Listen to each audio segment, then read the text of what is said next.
Mtazamaji, Mdudu Online TV imeweza kufika hapa kwenye kaya hii ya Bi Yasinta Kleti, mkazi wa kijiji cha Nangwa, kata ya Nangwa hapa wilayani Hanang, na kuweza kuzungumza naye kuhusiana na masuala mazima ya ukatili anaofanywa dhidi ya mume wake, lakini kikubwa zaidi ni baba mkwe, ambapo anamtaka aondoke kwenye kaya hii ili aweze kuiuza sijui au afanye vile ambavyo anajua yeye, bila ya kuzingatia kwamba ana wajukuu wapatao 6 kwa mama Yasinta Kleti.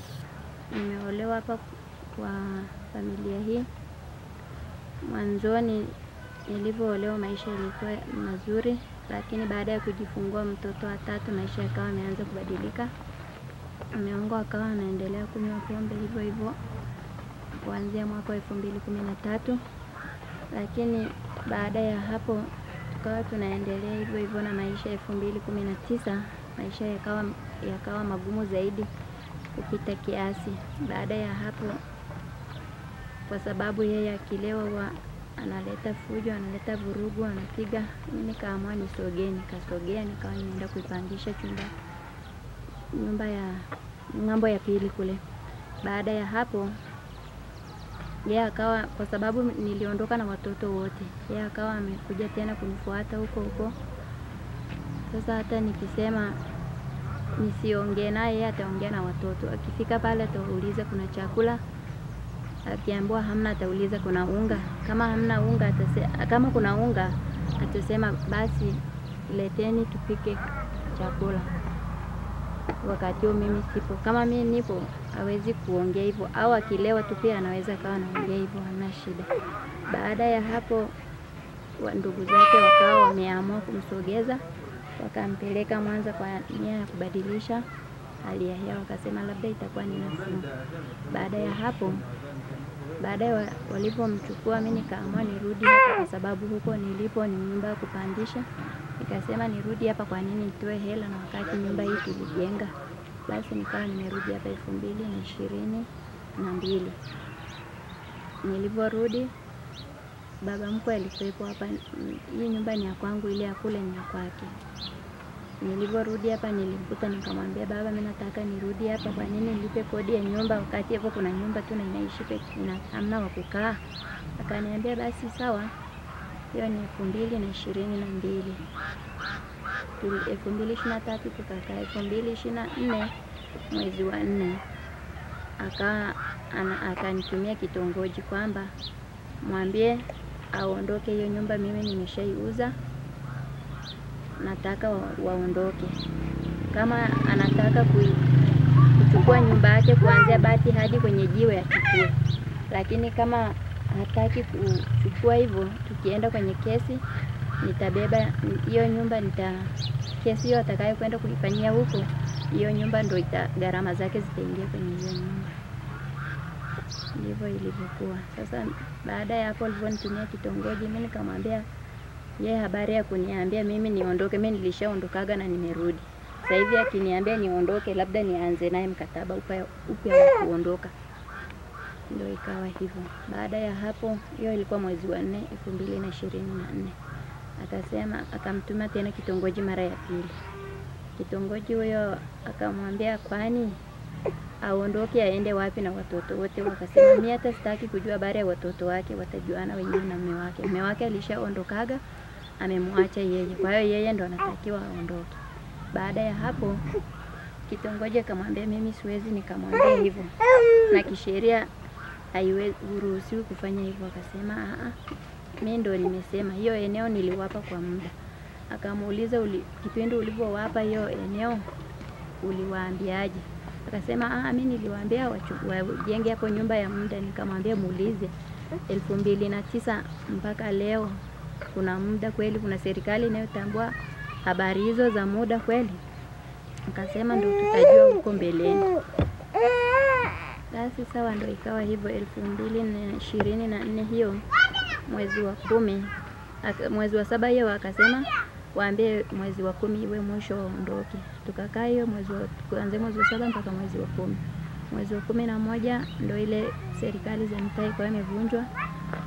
Kwa hiyo uongozi ukawa serikali ikawa haina nani. Basi tukakaa 2000 mwezi wa 11 hiyo mpaka mwezi wa 12. Baada ya uchaguzi wa serikali za mitaa kufanyika, akamtuma tena kitongoji mpya hii ya juzi kwamba mwambie hivi na hivi kama ilivyokuwa amemuelekeza yule wa awali.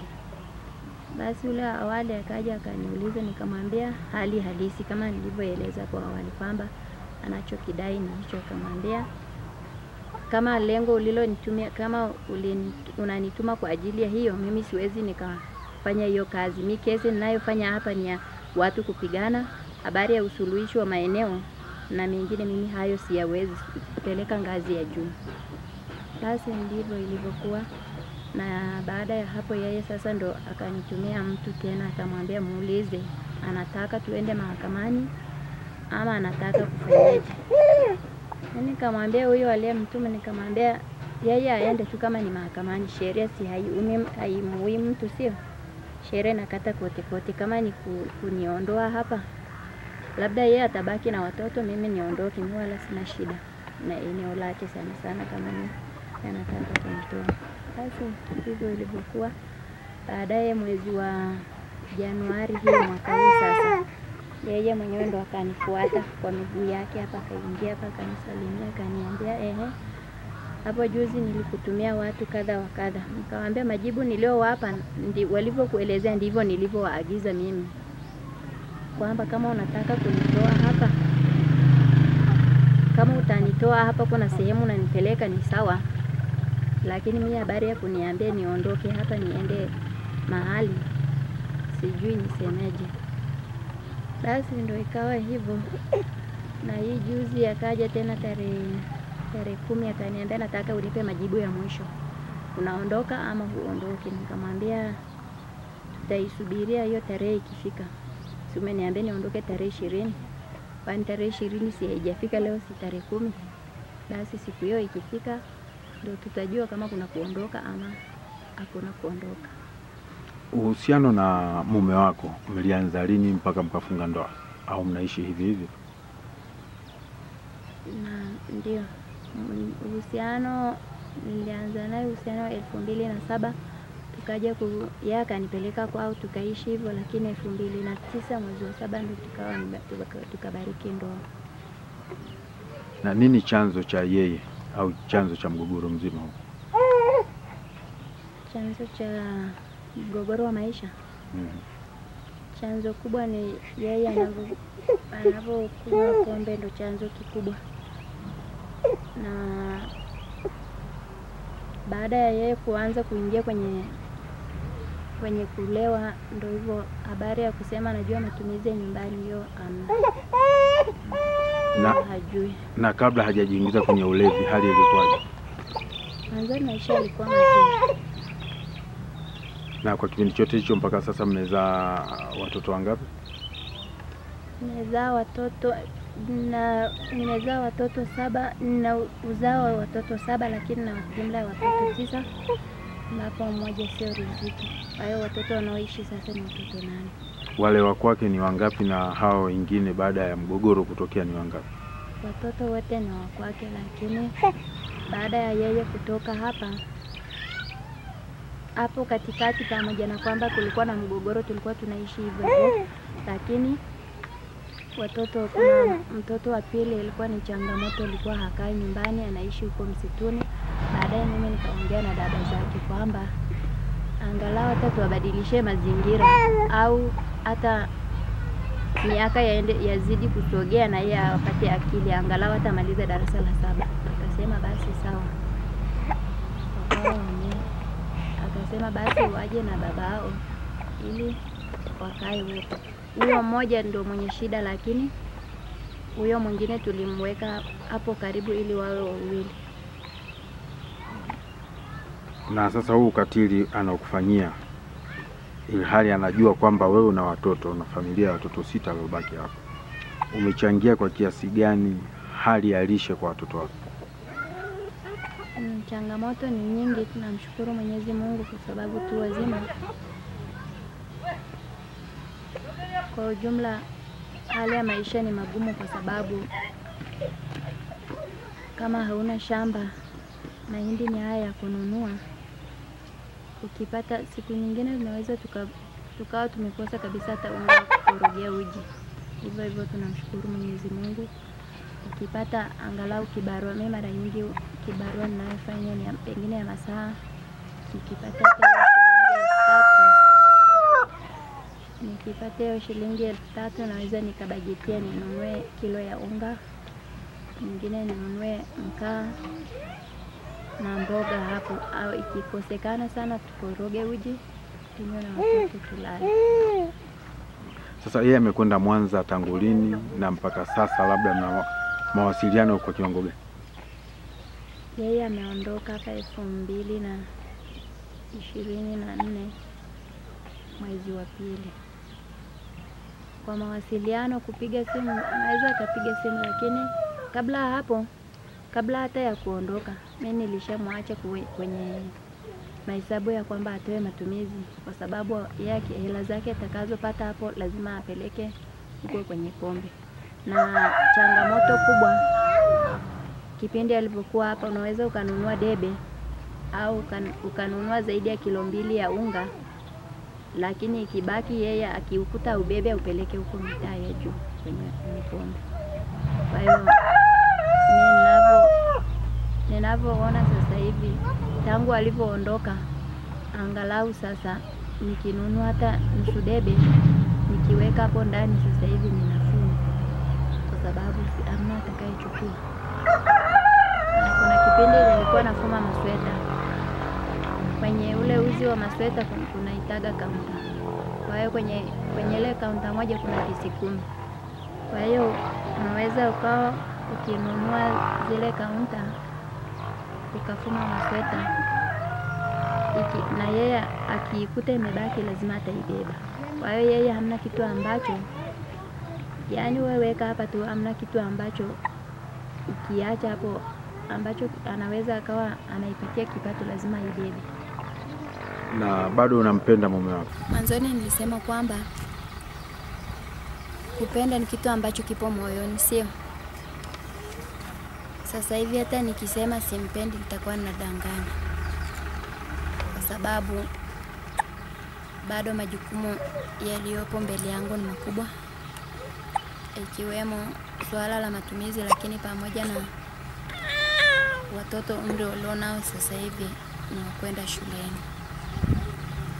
Nilikuwa nahitaji angeweza kurudi hali yake ya kawaida, alafu tuendelee kulea watoto. Swala la uzazi wa mpango, wewe binafsi unalipa kipaumbele?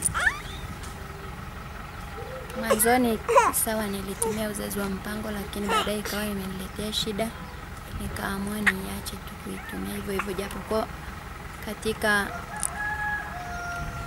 elimu, hata katika mahudhurio ya kliniki au katika jamii, wao wanasisitiza swala la uzazi wa mpango. Sasa uhusiano wewe na baba mkwe, mbali na kuonyesha kwamba kuna dosari, lakini mama mkwe mna ukaribu wa kiwango gani? Mama mkwe hana shida kwa ujumla. Yeye hana shida kwa ujumla, shida ipo kwa baba. Manake kipindi kile cha mwanzoni baba yeye alikuwa hana shida. Sasa sijajua kilichomfanya awe hivyo, lakini kwa upande wa mama yeye hana shida. Ni kwamba tu mama na yeye ana changamoto zake ya upande wa hata mahitaji ya kwake yenyewe hayatoshelezi. Kwa hiyo muda mwingine kama hamna unga, ukimwambia naomba unga, naweza akakupata chochote kile alichonacho. Na kwa mazingira unayoishi nayo mpaka sasa, je, hii inaleta picha gani, kwamba unafanywa vitendo vya ukatili kwa mume wako kuondoka, au kwa kuwa ameondolewa na wazazi au wakwe zako, au unafanywa ukatili na baba mkwe? Ndio, kwa uelewa wangu mimi ninavyoona ukatili upo, kwa sababu mwanzoni sikutambua kama kuna ukatili, lakini sasa hivi natambua kwamba kuna ukatili kwa sababu yeye anasema kijana alishaondoka, manake wao ndo watakuwa wamemuondoa ili kusudi wao wanitoe mimi hapa. Na kwa changamoto zinazokuzunguka mpaka sasa, unatamani kuchukua hatua gani ili kuweza kurudisha ile hali halisi ya furaha lakini na maendeleo ya familia yako kwa ujumla?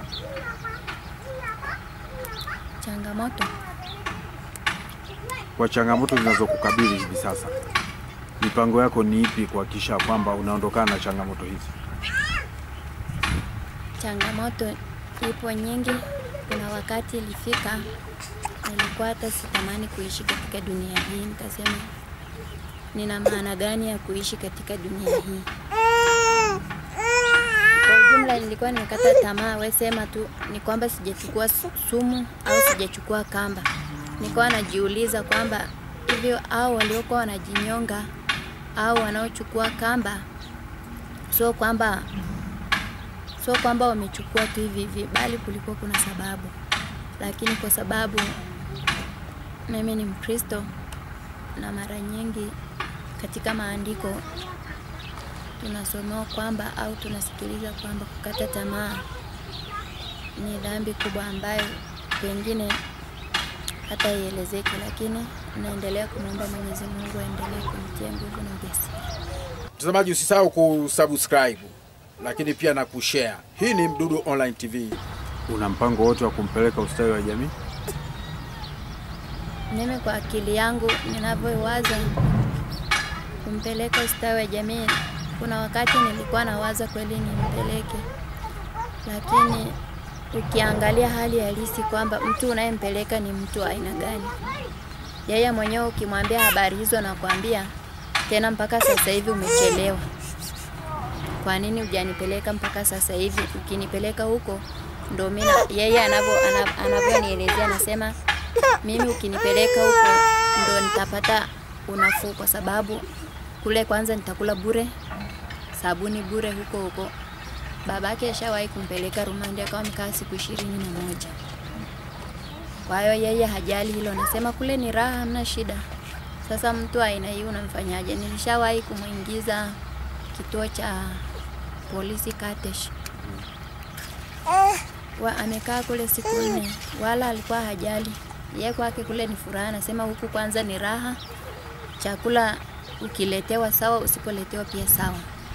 Lakini anasema kule ndo kwenye usalama zaidi. Sasa mimi nikafikiria kwenye akili yangu kwamba mtu huyu ukimpeleka, sidhani kama kuna nafuu yoyote. Mkakati gani sasa kukabiliana nao wa kupambania familia yako? Namshukuru Mwenyezi Mungu, kila kukipicha naendelea kuomba baraka na neema zake, endelee kumjalia afya njema na uhai, niendelee kuwatunza watoto wangu. Basi wakikuwa nao waweze wakanisaidia. Na unawapa tahadhari gani kwa wanawake wenzako wengine na wale wanaotarajiwa kuingia kwenye mahusiano lakini pia kuolewa? Ndio, ninawapa tahadhari akina mama wote kwamba maisha haya ndivyo yalivyo, na lakini kuna maisha baada ya haya. Kwa hiyo kikubwa zaidi tuendelee kumwomba Mwenyezi Mungu akatupe baraka na neema zake. Katika halmashauri ya Hanang' ukatili kweli upo, pamoja na kuwepo tunapambana katika kuhakikisha unapungua au unakwisha kabisa. Chanzo ni nini? Chanzo cha ukatili wa kijinsia katika wilaya yetu, kuna mambo mengi hapo yanachangia. Jambo la kwanza ni mfumo dume katika jamii yetu. Kuna mfumo dume unaoendelea katika jamii, kutokuona kama mwanamke ana uthamani na hapaswi kuwa na sauti katika familia. Lakini pia kuna swala la ulevi wa kupindukia, lakini pia hali duni ya maisha inachangia, na kingine kinachosababisha pia utandawazi unachangia pia katika kuleta kufanyika kwa ukatili.